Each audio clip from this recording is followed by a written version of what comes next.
You've been in Sderot, is that right? Yeah, that's right. So I was there for those evacuations that took place today. And what I found interesting about them is that there's been four previous conflicts with Gaza.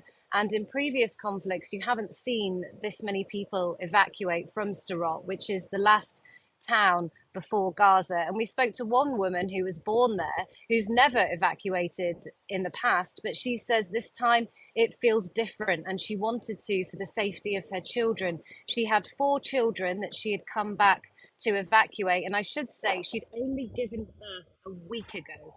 So she was in hospital in the next city, Ashkelon, which has also seen very heavy rocket fire. She'd had a premature baby. So she'd been in hospital with her premature baby, but she felt she had to check herself out in order to evacuate her four remaining children, along with her husband, out of out out of the town. And we haven't really seen this many people leave Sderot in the past. I mean, when there's rocket fire in Sderot, residents have 15 seconds to get to a shelter. And while those evacuation buses were leaving, there was rocket fire. Luckily, it was intercepted by Israel's missile defense system, the Iron Dome. So you've been in Israel for years then. You've seen these situations before and you've never seen anything like this. I hadn't appreciated that.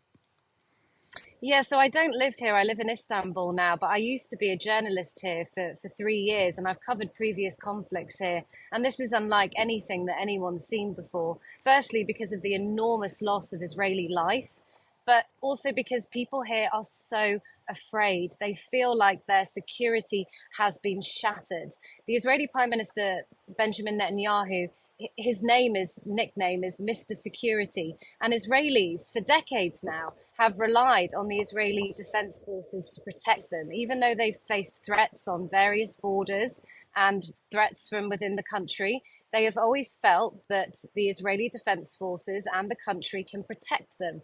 And this, I think, has been a real wake-up call for the country that that's simply not the case.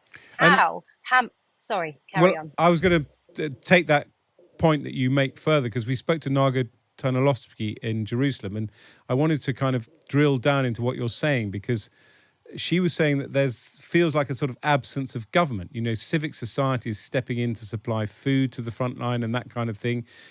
Did you feel that the evacuation was being well organized from the south of Israel, or people were just kind of, they'd been told by the government they should evacuate? They'd taken a view, as you were referring earlier to the mother with her young baby who had never evacuated before. They'd taken a view that this is now the time to go, and we're just getting on with it? Or does it feel more organized?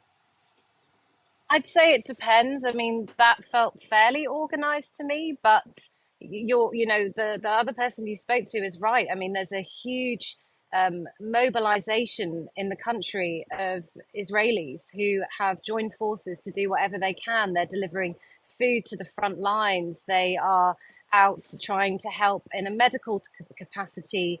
They are translating for many of the foreign journalists that have come here. I mean, there is a huge effort underway to try and help in any way they can. But yes, I mean, the government has been under a lot of pressure.